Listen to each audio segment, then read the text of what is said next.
Hi friends, welcome to my channel మన AP పథకాలు ఛానల్లో మీరు ఫస్ట్ టైం చూస్తున్నట్టయితే సబ్స్క్రైబ్ చేయండి. ఎందుకంటే మన ఏపీ పథకాల్లో మీకు ఏ పథకాలకి సంబంధించినటువంటి సమాచారం కావాలన్నా మన ఏపీ పథకాల ఛానల్లో మీకు ఉంటుంది. కావాలంటే మీరు మన ఏపీ పథకాలని విజిట్ చేసి చూసుకోవచ్చు ఫ్రెండ్స్. అలాగే ఇప్పుడు ఉన్నటువంటి మనకి రేషన్ కార్డుల సమస్యల గురించి కూడా మీకు నేను అన్ని క్లుప్తంగా అయితే వివరించడం జరిగింది. అలాగే రేషన్ కార్డులు 6 రకాల దరఖాస్తులు ఎలా రాసుకోవాలి, ఎలా నింపాలి అనే విషయాన్ని కూడా మీకు నేనైతే ఒక్కొక్కటిగా చేసి అయితే మన ఛానల్లో పెట్టినాను. అవన్నీ మీరు చూసుకొని ఎలా రాయాలనే విషయాన్ని కూడా మీరు తెలుసుకోవచ్చు ఫ్రెండ్స్. ఇక్కడ మనకున్న సమాచారం ఈరోజు ఏంటంటే రేషన్ కార్డులపై అయితే మన మంత్రి నాదెళ్ల మనోహర్ గారు అయితే గుడ్ న్యూస్ అయితే చెప్పారు ఫ్రెండ్స్. ఆ గుడ్ న్యూస్ ఏంటనేది కూడా మీకు నేను తెలియజేస్తాను. అలాగే అప్లై చేసుకునే గడువు కూడా ఎప్పుడు వరకు ఇచ్చారనే విషయాన్ని కూడా నేను అయితే మీకు తెలియజేస్తాను.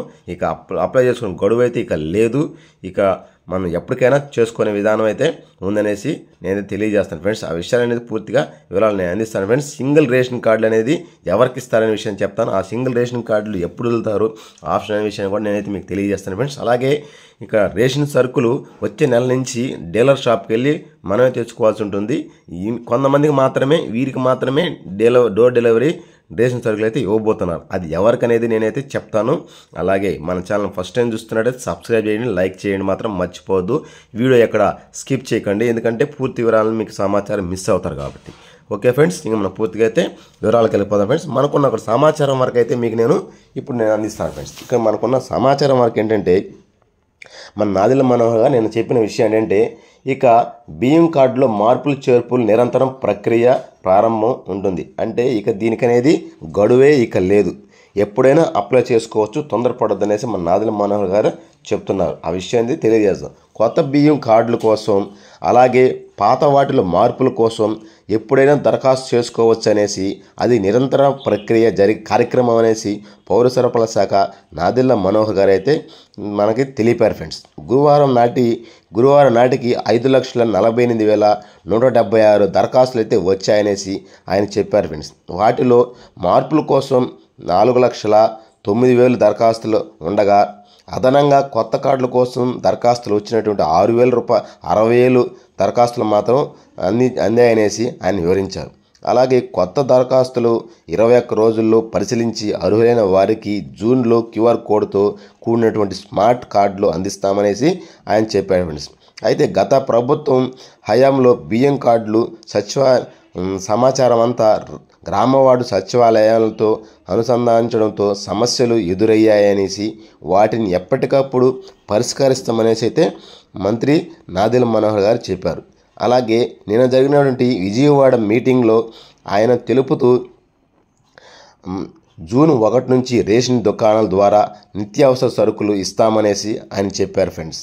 అలాగే కొంతమంది అంటే 15,50,000 మంది వృద్ధులు, దివ్యాంగులు డీలర్ల ద్వారా ఇంటి వద్దకే సరుకులు అందించేసే ఏర్పాటు చేస్తామనేసి మంత్రి నాదెళ్ల మనోహర్ గారు అయితే ఈ సందర్భంగా తెలిపారు ఫ్రెండ్స్. అయితే ఇక్కడ నేను చెప్పాను కదా ఫ్రెండ్స్, వారికి మాత్రం ఇంటికి సరుకులు అందిస్తారనేసి. ఎవరైతే వృద్ధులైతే ఉంటారో, ఎవరైతే దివ్యాంగులైతే ఉంటారో, ఎవరైతే రేషన్ షాపుకి వెళ్ళి తెచ్చుకోలేని పరిస్థితుల్లో ఉంటారో వాళ్ళకి మాత్రం రేషన్ కార్డు డీలర్ ద్వారా ఇంటికి డోర్ డెలివరీ రేషన్ సరుకులు అందిస్తామని చెప్పారు. అంటే ఇక నుంచి మనకి ఇంటి వద్దకి రేషన్ బండి వచ్చి ఇవ్వడం జరగదు. ప్రతి ఇంటికి వచ్చి రేషన్ బండి ఇవ్వట్లేదు, ఎక్కడో మధ్యలో పెట్టుకొని ఇస్తున్నారు. దీని ద్వారా చాలా వరకు అందరికీ ప్రభుత్వానికి వెళ్ళినటువంటి సమాచారం వల్ల ఎందుకనేసి రేషన్ కార్డుల ద్వారా, రేషన్ డీలర్ల ద్వారానే తీసుకోవాలనేసి ఈ నిర్ణయం తీసుకున్నట్టు నాదెళ్ల మనోహర్ గారు అయితే తెలిపారు ఫ్రెండ్స్. అయితే ఈ సందర్భంగా దరఖాస్తు విషయంలో అయితే ఎదుర్కొంటున్న సమస్యలను అయితే తీసుకుంటున్న చర్యలు అయితే మనోహర్ గారు ఈ విధంగా తెలిపారు ఫ్రెండ్స్. అయితే ఫస్ట్ ఆఫ్ ఆల్ వివాహమైన వారు బియ్యం కార్డు అంటే రేషన్ కార్డు దరఖాస్తు చేసుకోవాలంటే వివాహ పత్రం అంటే మ్యారేజ్ సర్టిఫికేటు లేదా ఫోటోలు లేదా వాళ్ళ పెళ్లి పత్రిక అడుగుతున్నారు గతంలో. ఇప్పుడు అవసరం లేదనేసి వాటిని అడగొద్దనేసి గ్రామవార్డు సచివాలయ సిబ్బందికి కూడా నాదెళ్ల మనోహర్ గారు స్పష్టం చేశారు. అంటే ఇది కూడా కొంచెం గుడ్ న్యూస్ కూడా అని మనం అనుకోవచ్చు ఫ్రెండ్స్. ఎందుకంటే ఎవరైతే కొత్తగా పెళ్ళైన జంట ఎవరైతే ఉంటారో వాళ్ళకి మ్యారేజ్ సర్టిఫికేటు అంటే రీసెంట్గా అయితే ఓకే తెచ్చుకోవచ్చు, సంవత్సరం అయితే కూడా తెచ్చి పెట్టుకోవచ్చు, 2 సంవత్సరాలైనా కూడా ఏదో కొంచెం ట్రై చేయొచ్చు. ఒక 5-6 సంవత్సరాలు ఈ పిల్లలు పుట్టేసిన వాళ్ళకి మనకి మ్యారేజ్ సర్టిఫికేట్ దొరకడం కష్టం. కాబట్టి వాళ్ళ పెళ్లి పత్రిక కూడా దొరకడం కష్టం. వాళ్ళ మ్యారేజ్ ఫోటోలు అయితే ఉండొచ్చేమో కానీ ఇలా మిగతా లేకుండా పోవచ్చు. ఆ ఆప్షనే లేకుండా తీసేసాం. కాబట్టి ఎటువంటి ఇబ్బంది లేదు, వాళ్ళు దరఖాస్తు చేసుకోవచ్చు అనేసి నాదెళ్ల మనోహర్ గారు అయితే తెలియపోయారు ఫ్రెండ్స్. తర్వాత వయసుతో సంబంధం లేకుండా ఎవరినైనా దరఖాస్తు చేసుకునే వీలు కల్పించామనేసి ఆయన చెప్పారు. అంటే వయసుతో సంబంధం లేకుండా యాడ్ చేసుకునే విధానాన్ని, ఇక్కడ దరఖాస్తు అంటే కొత్త రేషన్ కార్డు దరఖాస్తు అనేది కాకుండా యాడ్ ప్రక్రియ 15 సంవత్సరాల లోపు ఉన్న వాళ్ళకి మాత్రమే యాడ్ అయ్యే అవకాశం ఇంతకుముందు ఉన్నింది. ఇప్పుడు ఆ ఆప్షన్ కూడా లేకుండా తొలగిస్తామనేసి దానికి సంబంధించినటువంటి ఆప్షన్ కూడా త్వరలోనే స్టార్ మార్క్ తీసేస్తామనేసి అయినా చెప్పడం జరిగింది. అంటే 20 సంవత్సరాలు ఉన్న రేషన్ కార్డులో లేకపోతే వాళ్ళని యాడ్ చేసుకునేందుకు అవకాశం లేకుండా పోయింది. కానీ ఇప్పుడు ఆ అవకాశం కల్పిస్తామనేసి నాదెళ్ల మనోహర్ గారు చెప్తున్నారు అన్నమాట. కాబట్టి దానికి కూడా మనం కొంచెం సంతోషించాల్సిన విషయం అన్నమాట. చాలామంది వరకు 15 ఏళ్ళు దాటిన పిల్లకాయలు చాలామంది అయితే ఉన్నారు. మా పక్కన వాళ్ళు కూడా చాలామంది నుంచి అడిగారు ఎలా చేయాలనేసి. నేను కూడా ఏం చెప్పానంటే దరఖాస్తులు వదులుతారు, వెయిట్ చేద్దామని చెప్పాను. అదే మనకి ఇక్కడ జరిగింది. తర్వాత వివిధ రాష్ట్రాల్లో ఉన్నటువంటి, అంటే ఇక్కడ డిలేట్ ఆప్షన్ ఎవరికి ఇచ్చారనే విషయాన్ని కూడా చెప్తానమాట. వివిధ రాష్ట్రాల్లో ఉద్యోగం చేస్తున్నవారు, అదేవిధంగా విదేశాలు వెళ్ళి ఉంటున్నవారు కార్డులో నుంచి, అంటే ఆ విదేశాలు వెళ్ళి వేరే రాష్ట్రంలో ఉన్న వాళ్ళు మీ రేషన్ కార్డులో ఉంటే తొలగించుకునే ఆప్షన్ కూడా మనకైతే కల్పిస్తామనేసి చెప్పారు. అంటే ఇక్కడ ఇద్దరికి మాత్రమే, 2 కేటగిరీలకు మాత్రమే డిలేట్ ఆప్షన్ అయితే ఇచ్చారు. ఎవరైతే విదేశాల్లో ఉంటారో వాళ్ళని డిలేట్ చేసే విధానికి, అలాగే వేరే రాష్ట్రంలో ఎవరైతే ఉంటారో వాళ్ళు డిలేట్ చేసేదానికి అవకాశం, అలాగే చనిపోయి రేషన్ కార్డులు ఎవరైతే ఉంటారో వాళ్ళని కూడా ఆ రేషన్ కార్డు తొలగించే ఆప్షన్ అయితే ఇచ్చామనేసి ఆయన చెప్పారు. అలాగే మొట్టమొదటిసారిగా మన ఏపీలోనే ఇజ్రాయెల్కి కొత్త రేషన్ కార్డు దరఖాస్తు చేసుకునేదానికి, వాళ్ళకి రేషన్ కార్డు ఇచ్చేదానికి ప్రక్రియ అయితే ప్రారంభించామనేసి వాళ్ళు కూడా కొత్తగా రేషన్ కార్డు కోసం దరఖాస్తు చేసుకోవచ్చు అనేసి మన నాదెళ్ల మనోహర్ గారు చెప్పారు ఫ్రెండ్స్.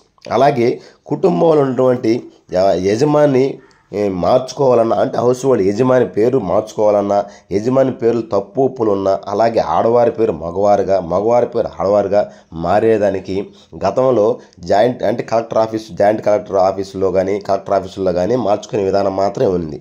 ఇప్పుడు ఈ కూటమి ప్రభుత్వం ఏం చేసిందంటే మన తహసీల్దార్ కార్యాలయంలో ఆ అవకాశాన్ని కల్పిస్తున్నట్టు మనోహర్ గారు నిన్న ప్రెస్ మీట్లో అయితే ఆయనే సభాముఖంగా తెలియజేశారనమాట. కాబట్టి ఈ ప్రక్రియ కూడా మనకు రావడం సంతోషకర విషయమని మనం అనుకోవచ్చు ఫ్రెండ్స్. గతంలో కలెక్టర్ ఆఫీసులో మాత్రమే ఈ హౌస్ హోల్డ్ హెడ్ అయితే ఎవరైతే ఉన్నారో వాళ్ళ పేరు తప్పులుంటే మార్చుకునేదానికి, వాళ్ళ పేరుని తీసేసి ఇంకో పేరు వేసుకునేదానికి కూడా కలెక్టర్ ఆఫీసులో మాత్రమే ఉంది. ఇప్పుడు ఆ అవకాశాన్ని మన ఎంఆర్ ఆఫీస్లో కూడా కల్పిస్తామనేసి మంత్రి గారు చెప్పారనమాట. అయితే మనకు ఉన్నటువంటి ఈ సర్వీసులు హౌస్ హోల్డ్ కల్పిస్తామని చెప్పి, అలాగే ఒంటరి మహిళల నుంచి కూడా బియ్యం కార్డు దరఖాస్తు తీసుకోవడానికి తిరస్కరించకూడదనేసి, అలాగే ఈ సమస్యని 2-3 రోజుల్లో వాటిని అప్లోడ్ చేసే ఆప్షన్ కూడా ఇస్తామని చెప్పారు. అంటే ఒంటరి మహిళలు ఎవరైతే ఉంటారో భర్తను విడిపోయిన వాళ్ళు ఉన్నటువంటి వాళ్ళు, అలాగే భర్త చనిపోయినటువంటి వాళ్ళు ఆ రేషన్ కార్డులో 2 వితంతువులు ఉండి ఒకరిని తొలగించే అవకాశం ప్రస్తుతానికి లేదు. ఈ అవకాశాన్ని 2-3 రోజులు కల్పిస్తామనేసి అని చెప్పారు. అలాగే పెద్దవాళ్ళు 2 బిడ్డలు పెళ్ళి అయిపోయి అమ్మ ఉంటుంది కదా, ఆ తల్లిని సపరేట్ చేసుకునేదానికి ఒంటరి మహిళలకి ఇవ్వడానికి అవకాశం ప్రస్తుతానికి లేదు. ఆ అవకాశాన్ని ఒంటరి మహిళలకు కూడా కల్పిస్తామని చెప్పారు. ఇక్కడ నేను చెప్పాను కానీ ఒంటరి మహిళలు సింగిల్ రేషన్ కార్డు ఎవరికి ఇస్తారంటే ఎవరైతే వృద్ధులు ఉంటారో, అలా ఎవరైతే ఒంటరి మహిళలుగా భర్తను విడిపోయి ఉంటారో వాళ్ళకు కూడా రేషన్ కార్డు ఇచ్చేదానికి అవకాశం కల్పిస్తామని చెప్పారు. దానికి సంబంధించినటువంటి ఆప్షన్ కూడా త్వరలో కల్పిస్తామని చెప్పారు. ఇప్పుడు ఉండేది ఒంటరి మహిళలు ఎవరు ఉన్నారంటే ఇవ్వటానికి విడిపోయిన వాళ్ళు, అంటే విడాకులు తీసుకొని విడాకుల పత్రం ఉంటే మాత్రమే వాళ్ళకి అవకాశం కల్పించారు. అలాగే 50 సంవత్సరాల దాకా పెళ్ళి ఏమి లేకుండా, అలాగే బిడ్డలు ఏమి లేకుండా ఉన్న వాళ్ళకి మాత్రమే అవకాశం కల్పించేదానికి ఉన్నింది. ఇప్పుడు అలా కాకుండా అందరికీ ఒంటరి మహిళలు ఎవరైతే ఉన్నారో వాళ్ళకి కల్పించేదానికి కూడా అవకాశం ఇస్తామనేసి 2-3 రోజుల్లో అవకాశం కల్పిస్తామనేసి నాదెళ్ల మనోహర్ గారు అయితే తెలియజేశారు ఫ్రెండ్స్. అలాగే ఈ మనకున్నటువంటి హౌస్ హోల్డ్ మ్యాప్లో కుటుంబ సర్వే ఆధారంగా తీసుకుంటున్న సమాచారం అంతా అక్కడ ఎర్రర్ వస్తుంది. అది కూడా గామవాడ సచివాలయంలో ఉండటమే దీనికి ప్రధాన కారణం అనేసి, దీనిపైన సీఎం గారితో చర్చించి మరీ వారం రోజుల్లో దీనిపై నిర్ణయం తీసుకుంటామనేసి, సర్వర్ సమస్య కూడా 2-3 రోజుల్లో కొలిక్కి తీసుకొస్తామనేసి నాదెళ్ల మనోహర్ గారు అయితే తెలియజేశారు ఫ్రెండ్స్. అంటే ఇప్పుడు మనకు కొన్ని సమస్యలు ఉన్నాయి. ఆ సమస్యలను కూడా ఆల్రెడీ ఈ రేషన్ సైట్ అనేది వెబ్సైటు కొంచెం సమస్యలో ఉంది కాబట్టి ఇది నిజమేనో సమస్య అనేది పరిష్కరిస్తాము. ఈ సభాముఖంగా కూడా నేను దాన్ని అంగీకరిస్తున్నాను. దాన్ని కూడా మేము పరిష్కరిస్తాము 2-3 రోజుల్లో. కాబట్టి ఎవరు దానికి ఇబ్బంది పడాల్సిన అవసరం లేదు. కాబట్టి ఈ హౌస్ హోల్డ్ మ్యాపింగ్ సమస్యను కూడా సీఎం గారితో చర్చించి హౌస్ హోల్డ్ మ్యాపింగ్ సమస్యను కూడా క్లియర్ చేస్తాము ఒక వారం రోజుల్లో అనేసి నాదెళ్ల మనోహర్ గారు అయితే తెలియజేశారు ఫ్రెండ్స్. కాబట్టి మనకైతే ఇప్పుడు రేషన్ కార్డులు కూడా అప్లై చేసుకునే దానికి కూడా సులభతరం కూడా చేయడానికి, ఈ బాధలన్నీ కూడా ఇబ్బందుల్ని తొలగించడానికైతే ఆలోచిస్తున్నట్టు మనకైతే ఈ సభాముఖంగా తెలియజేస్తున్నారు. అలాగే కాకుండా వాట్సాప్ గవర్నర్లో కూడా మనకి ఈకేవైసీ ప్రక్రియ తెలుసుకునే దానికి కూడా వాట్సాప్ గవర్నర్లో చూసుకోవచ్చు.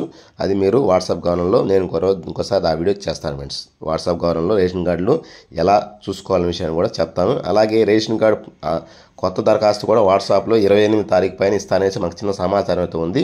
అది వస్తానని కూడా మీకు నేను తెలియజేస్తాను ఫ్రెండ్స్.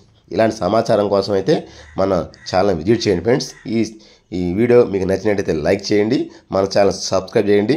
అలాగే డిస్క్రిప్షన్లో మన వాట్సాప్ ఛానల్ అయితే క్రియేట్ చేసి లింక్ ఉంది, ఫాలో చేయండి ఫ్రెండ్స్. ఎప్పటికప్పుడు లేటెస్ట్ అప్డేట్స్ అందులో అయితే మీకు నేను మెసేజ్ రూపంలో తెలియజేస్తాను ఫ్రెండ్స్. జై హింద్ ఫ్రెండ్స్.